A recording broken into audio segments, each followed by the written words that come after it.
The S22 Ultra got its day 1 update on the 25th of February, and its next update was on the 1st of March, which was the March security update. And if I'm not wrong, I'm pretty sure that the S22 Ultra's next update was on the 1st of April, which is this month. A couple days ago, I downloaded my third update this month, so I'm pretty happy that Samsung is working hard to iron out some of the bugs that the S22 Ultra had. I'm really happy as to how hard Samsung is working to enhance the experience of the S22 Ultra. I remember when I first got the phone, I was struggling with basic tasks such as the animations when going out of apps, when coming into apps, when scrolling down to get to the control panel. Like, all these little things eventually add up and makes the phone feel a lot less premium. Even the haptic feedback, like when I first got the phone, I would be typing on my keyboard, but then like 2 seconds later or even 1 second later, that's when the haptic feedback kicks in.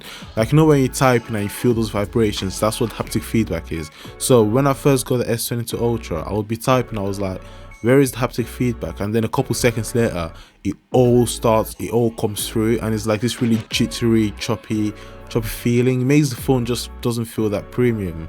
I'm happy to say that Samsung has fixed most, not all, but most of the problems I've been facing with my S22 Ultra. I'll be honest with you, I didn't really think much of this update because I thought, how can Samsung manage to fix and address so many complaints in such a short period of time?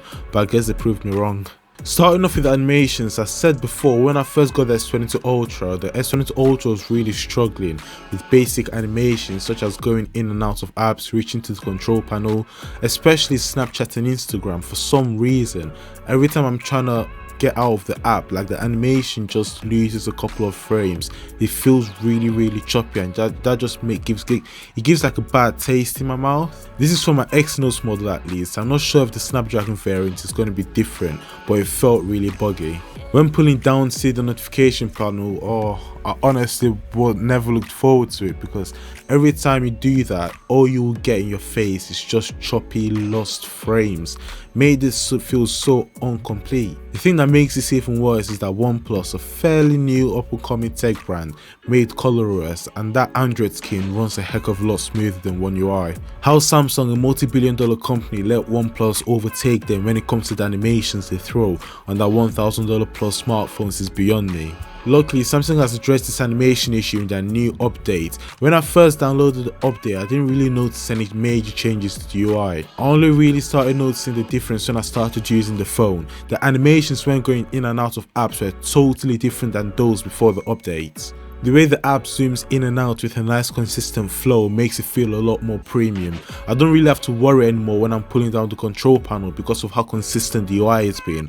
I haven't noticed any dropped frames since I last updated this phone, which is crazy to think about, because like, I would say 90% of the time I try reaching to the control panel before the update, I would always get a stuttery mess. Samsung's definitely listened, and this gave me a lot more encouragement. However, it's not all sunshines and rainbows, but before we talk about the negatives of the new updates, if you scroll to the description of this video right now, you find a link you can click to join my Discord server. It's just a place where me and my subscribers can chill and hang. The members of my Discord server will be able to vote on video thumbnails and video topics. Scroll down now and join our amazing Discord server. Opening and closing apps after the update has been a joy, because I don't have to worry about dropped frames anymore. Like, I don't have to have it at the back of my head that, oh, when I'm gonna close this app, it's gonna start stuttering, this, that. Like, honestly, everything is smooth.